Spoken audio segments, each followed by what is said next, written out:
Nah ini kan penting. Bagaimana mungkin kemudian kalimat sesakral ini, sehebat ini, kemudian ada orang tahlil kamu tidur. Kok iso? Kalau jangan kok iso nanti. Misalnya kayak mangkel, kalau mangkel sing mimpin, suwi ra barbar. Bagaimana mungkin kalimat yang menyelamatkan Anda, kemudian Anda anggap problem? Elek gak? Apalagi kamu anggap ini bid'ah. Nak cara kula oke lah. Ndongakno mayit itu gak ono tuntunan Nabi. Tahlilan gak ono tuntunan. Tapi wis muni tok kono tok. Ane mun tok kono tok ora usah nyerang kalimah, enak kalimah tetep kalimah. Soal kowe ora seneng sing tahlil, ketiga profesi lah itu wonge wae gedhinge jogeman. Ya saya misalnya, saya kadang tidak cocok sama mubalik karena kadang profesi. Tapi saya tidak pernah anti pengajian bagaimana itu membawa syiar Islam. Tapi kalau mubalik kadang ora seneng, kadang takok untuk piro. Bareng sangoni sithik, kok sumbut transportasi ini. Lah wong ngono kok senengi iku piye? Tapi kayak terus gedeng keliru iku sing gawa syiar Islam. Mana ada pengajian didengar orang banyak tanpa mubalik? Gak iso. Ini iso melepokno barang-barang ra penting jadi penting iso. Lah cara guruku teng sareng, yang ape melepok nganggo panggung barang karena. Tapi kadang ya benar. Yang namanya mudin mubalek ya itu bisa benar bisa salah. Tapi kamu nggak boleh gedeng kalimatnya. Piye kalimatnya kalimat hak. Nah, ini penting kalau utarakan. Sehingga zaman Nabi Sugeng ini rungokno tenan ngaji. Zaman Nabi Sugeng itu ada sahabat. Namanya itu Usamah bin Zaid. Ini sahabat kesayangannya Nabi, Hibbu Rasulillah. Sama itu diutus Nabi perang. Ini dengerin, diutus perang. Pas perang itu si kafir tadi menggal temannya. Ada yang tangannya putus, kakinya putus. Wah, seorang kafir ini sudah luar biasa. Bacok sana, bacok sini. Ketika terdesak oleh pasukan Usamah, kebetulan Usamah ini cakap ya, sama beberapa temannya orang Ansor. Orang kafir yang sudah kotoa arjulana wa kotoa aidiana, dia pas terdesak bilang la ilaha illallah. Bersama Usamah tetap ditusuk, dibunuh karena dia berpikir ini qolaha muta'awid dan dia melafadzkan kalimat itu hanya berlindung dari pembunuh. Setelah dilaporkan Nabi itu marah besar. Nabi ngendikan kaifa anta ya Usamah bila ilaha illallah idza ja'at bika yaumal qiyamah. Kowe nek ditakoki la ilaha illallah ku piye? Piye-piye wis ngomong la ilaha illallah, tapi sampai ngomong ngoten sausé ngethoki tangan kula, maksudnya tangan kula tangan kelompok saya, kaki saya. Nabi tetap jawab kaifa bila ilaha illallah idza ja'at bika yaumal qiyamah. Kok Nabi menyoal sampai menjadi fatwa ijma'nya fuqaha, siapapun yang melafadzkan la ilaha illallah harus kita terima meskipun qolaha muta'awwidan, meskipun saat melakukan hanya cara zahir berlindung dari ya, sehingga kita terima. Orang kafir yang 80 tahun kafir melafadzkan la ilaha illallah 1 menit menjadi mukmin. Sampai ada ayat kulil ladzina kafaru iyantahu yufar lahum ma qad. Ini kalimat yang sakral, bahkan kafir yang 80 tahun saja menjadi mukmin hanya karena melafadzkan la ilaha. Mulane yang ngaji saya, yang seneng saya, jangan pernah kamu mengatakan ada bid'ah yang orang bisa jadi kafir. Bagaimana mungkin orang mukmin yang ke kuburan dan melafadzkan la ilaha illallah kamu katakan kafir? Padahal kalimat ini yang kafir 80 tahun saja menjadi mukmin. Saiki ana wong lafadzno la ilaha illallah mergo salah tempat pinggir patok mbok arani kafir. Kok aneh? Musim kafir 80 tahun dadi mukmin iki gara-gara ngafalno la ilaha illallah dadi kafir. Mergo mau salah tempat ning pinggir apa? Patok. Boy ora cocok mending nganggur, wong sering ziarah ku nganggur. Nyatane ya tenan. Cara dene pegawai negeri ora sering ziarah. Nah, itu, tapi ora usah muni kafir, nek muni kafir gak mungkin lah. Coba kalimat ini itu orang kafir yang 80 tahun menjadi apa coba? Dengan melafadzkan kalimat ini. Mukmin kan? Berarti kalimat ini adalah kalimat penghilang kekafir. Lalu karena dilafadzkan secara salah dianggap kafir. Hanya karena bid'ah itu tidak mungkin. Makanya sebetulnya Wahabi yang alim-alim itu tidak berpendapat demikian. Saya punya beberapa referensi Wahabi yang alim itu tidak pernah mengkafir-kafirkan orang karena perdebatannya seperti itu. Misalnya ini wis kewajib. Sebenarnya kalau orang alim itu ya mirip-mirip, entah Wahabi entah tidak mirip-mirip. Karena kalimatnya Wahabi itu kitab terbesarnya itu Ibnu Taimiyah. Ibnu Taimiyah itu punya murid Ibnu Qayyim al-Jauziyah. Sampai sekarang saya lihat di fatwanya Ibnu Taimiyah itu begitu hormat sama orang-orang kita ini sama. Tapi tahu-tahu lewat penyaduran sana sini menjadi kacau. Jadi kalau balik ini malah sampai nak kepengen dua nikmat batinah seperti tadi yang saya utarakan. Swarga dicipta sedemikian mewah ya demi yang menerima la ilaha illallah. Terus neraka dibikin se ekstrim itu juga bagi yang nolak. Kemudian dibikin dari pelatihan yaitu dunia ya karena kalimat berarti kalimat ini luar biasa. Wa biha qamatis samawati wal ardu. Kalimat ini pulang menjadikan langit bumi berbon. Lalu sekarang kita bisa ngomong, bisa berpikir, bisa ngadekno BPKB macam-macam. Itu karena kita sendiri apa karena kudratullah? Saya tanya. Karena kudratullah. Kalau karena kudratullah, apa susahnya Allah bikin kemampuan tanah ini nangis, tanah ini susah. Wong podo-podo kowe iso nangis, iso mikir ya mergo kudratullah, ndak karena kamu. Harusnya ya sama, bumi-bumi ini bisa menangis juga karena kudratullah. Makanya bumi ini menangis ketika enggak ada orang yang sujud. Iku ya mungkin. Wong zaman kowe iso nangis ya krana kudratullah, mestine bumi yang kamu katakan benda mati, hakikatnya dengan kudratullah juga sama dengan kita. Mulane tengene kitab Al-Husnul Hamidiyah, kula ngrasa utang tenan mbek kitab. Dulu saya ngaji 2 tahun kitab langsung. Kitabnya kecil tapi saya ngaji itu 2 tahun. Berkali-kali saya ulang. Itu beliau cerita gini. Dia yang ngarang itu orang alim. Kebetulan dia orang India. Memang kelebihannya kitab dikarang orang Arab itu luweh bulet. Wong Arab kan semuanya Islam. Karangannya itu standar. Ini dikarang orang India. Tonggo blodor, nih masjid nyanyi, pada dikarang ulama yang masyarakatnya itu udah karu-karuan. Beliau cerita itu gini. Manusia itu punya satu kebodohan, di mana kebodohan itu disebabkan oleh Rabtul Asbab Al-Adiyah, mengkaitkan sebab sing biasa-biasa. Misalnya gini, teman saya kita omong nih, misalnya ada orang bilang gini, batu ini nanti itu menjadi ayam. Orang bilang mukhal apa enggak? Enggak, jawab saja. Mukhal. Kenapa bilang mukhal? Karena dikira enggak bisa kan? Enggak, jawab saja. Jawab satu-satu. Batu ini menjadi ayam. Kamu jawab mukhal. Alasannya apa? Alasannya tidak mungkin terjadi, apa kamu tidak bisa? Sebetulnya karena kamu tidak bisa. Sudah. Kalau ini nyontok nombor tahun Indonesia, nyontok nombor kayak pelungsu, anak apa biji asem, nak gini terus pelungsu. Lau biroda karrojul. Andai kan orang itu kamu kasih tahu, pelungsu ini biji asem itu, biji pohon asem itu. Nanti yang kecil ini suatu saat besar. Setelah besar buahnya banyak, tambah besar, tambah besar. Terus orang bilang mungkin. Ketika bilang mungkin itu karena dia bisa, apa hanya karena menyaksikan berkali-kali ada kejadian nak kelungsu ditandur, itu iso dadi gede. Coba sama aja. Karena dia bisa, apa karena hanya menyaksikan itu sering terjadi? Hanya misalnya. Artinya zaman dia mengatakan mungkin, itu pun tidak memberi kontribusi ikut buat. Ya enggak? Tetap bergantung kudrohnya Allah. Dia hanya bilang mungkin karena sering melihat. Sebenarnya dia nggak sama sekali memberi kontribusi. Lah yo darani mungkin yo ora urun. Paham ya? Lalu kenapa dia kecangkeman terus muni wong wis mati dadi lemah gak mungkin dadi manusa meneh. Lho zaman dadi manusa sing wis ngene iki kok mani dene lara melok gawe. Terus muni mungkin mergo sering terjadi, sering roh, sering bersaksi. Berarti sebetulnya manusia itu pakai ukuran dia mampu tidak mampu apa pakai ukuran bersaksi melihat? Bersaksi. Nah ini kan problem, kita sebagai manusia itu problem. Lalu disebut wakanal insanu galuman jauh lah, wis goblok aja. Menurut aku nak wis goblok aja.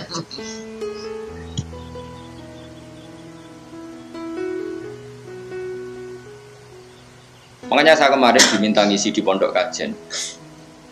Kalau sampean berdebat sama orang ateis atau orang komunis itu gampang saja. Dilatih begini seperti teorinya Quran. Ya, nanti saya teruskan ini tak ulang lagi ya. Saya ulang lagi. Andai kan nggak pernah terjadi telur itu jadi ayam, nggak pernah terjadi sama sekali. Telur itu jadi ayam. Terus kamu mengasih tahu orang tadi, telur ini loh nanti jadi hewan yang hidup terus terbang. Mesti dia bilang muhal, mau benda mati kok nanti jadi benda hidup yang terbang ngalor ngidul. Berhubung sering terjadi dan dia pun tidak ikut bikin, bilang mungkin. Paham? Saya ulang lagi ya. Berarti dia bilang mungkin karena sering apa? Terjadi dan dia lihat. Andai kan pertama kali nggak ada telur sama sekali yang jadi ayam. Terus pengalaman pertama di dunia belum pernah terjadi. Kamu kasih tahu telur ini nanti jadi ayam terus terbang. Orang ini bilang muhal enggak? Muhal. Berhubung sering terjadi bilang enggak. Nah berarti kita nanti bangkit dari kubur gampang saja bagi Allah. Cuma belum pernah terjadi kamu mengatakan muhal. Ya makanya otak kita harus dibenahi. Makanya jogeman percaya ambek yang pernah kita lihat, yang sering kita lihat. Percayalah dengan akal, tapi akal waras tuh. Cara waras itu repot, tatanannya wangi. Makanya Islam itu melatih. Qul falillahil hujjatul. Misalnya begini ya, dulu kalau Gerwani atau PKI atau siapa saja, itu kalau melatih anak-anak TK, makanya seorang ulama harus punya kecakapan penjelasan ibanatul ahkam. Itu anak-anak kecil dilatih, anak-anak kamu terpejam, mintalah manisan sama Allah. Ya Allah, saya minta manisan, saya minta permen. Terus disuruh buka, dapat nggak anak-anak? Nggak dapat bu, wah berarti Allah nggak ada. Sekarang minta sama bu guru. Bu guru kami minta permen dikasih. Berarti yang ada bu guru bukan Tuhan gitu. Nah, akhirnya jadi gerakan ateisme. Nah sebetulnya untuk melawan gerakan itu kita harus melatih begini misalnya gini. Saya itu pernah ketemu sama orang yang berpikiran komunis. Oh komunis juga. Dia nantang saya gini, Pak, pokoknya saya tidak bisa menerima konsep Tuhan. Sebelum Anda bisa menjelaskan kenapa ada Tuhan. Coba elek ini. Aku ngerti aja. Sak cerdas ini tetap cerdas aku yakin tetap cerdas aku. Selain Raine seram meyakinkan, ya tak pikir harus tetap cerdas. Kalau itu kan wong Quran gitu, hanya punya pikiran panjang. Mungkin di antara orang Islam kita ini tidak punya kecakapan menjelaskan. Tapi kalau orang sering baca Quran, apalagi dia ngaji tafsir ya, yang waras maksudnya waras. Serapati senang duit, barang ini penting ya. Kalau senang duit, mari goblok. Yakin ulama senang duit, mari goblok. Tak jamin. Umpama alim ya kelas B, kelas C nggak bisa, takut nggak bisa. Kalau tak kandani konco kulo, Florian ambek jenengan udah bisa kaca akeh. Lah kenapa apa? Cok seneng duit, bro. Seneng duit itu masalah bagi ulama. Ora duit ya lebih masalah kan ya. Maksudnya rasa seneng tapi udah terus gak duit. Sekarang saya tanya, Quran itu melatih kita gini. Quran itu sederhana kalau ngelatih tauhid, tapi orang pasti ingat. Kata Allah gini, nggak apa-apa, saya ada Tuhan nggak apa-apa, kamu yang Tuhan. Tapi buktikan kalau kamu Tuhan. Caranya gini. Am khalaqus samawati wal ardi. Ya enggak apa-apa, kamu yang Tuhan enggak apa-apa, tapi buktikan kalau kamu menciptakan langit bumi.